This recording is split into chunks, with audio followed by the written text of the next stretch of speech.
This is the drawing we'll be working with today to draw isometric boxes. Begin by generating your isometric lines. You can use a set square or a Splat design tool to get you started. These are really important because on these angles we draw boxes or crates, and inside those guidelines we can draw anything. Even objects that have curves can be set out inside these boxes. This playground will be two boxes stacked with a roof on top. Mark off the height of the first box and then draw two isometric lines, marking the sides of the box, then the top. Let's stack another box underneath. Extend the vertical lines downwards, then two more isometric lines. To find the roof, we pick a point in space and join it to the cubes. So we'll go halfway along up to that point and then join it to each corner of the cube or the box.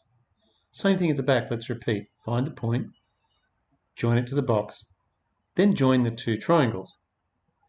Cool. Let's do a little bit of rating, add some detail. Let's put an opening inside this by offsetting a line. Add some wall thickness and an arched window. Start with a box and put the arch on top, or draw a box, measure halfway and put the arch inside the box. Divide this line into three. Mark off the height of our new box. Bring out three isometric lines and then join them.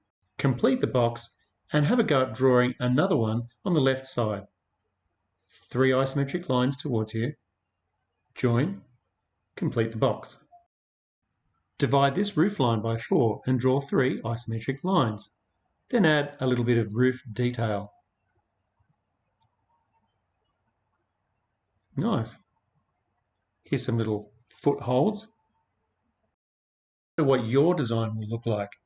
Now that you know the basics of drawing boxes in isometric, you can draw all different shapes and sizes and stack them in whatever direction you can imagine.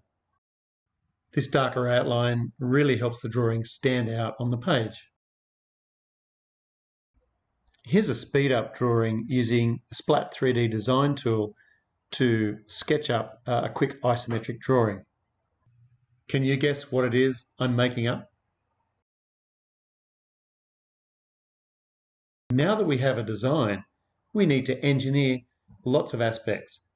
How we're going to manufacture it, what materials will we use to be long-lasting, how will we support it up in the air, and who should check it and how often for safety. Don't forget, a quick sketch on paper is the fastest way to get an idea down, to record ideas, to think about ideas, and to discuss ideas with your team.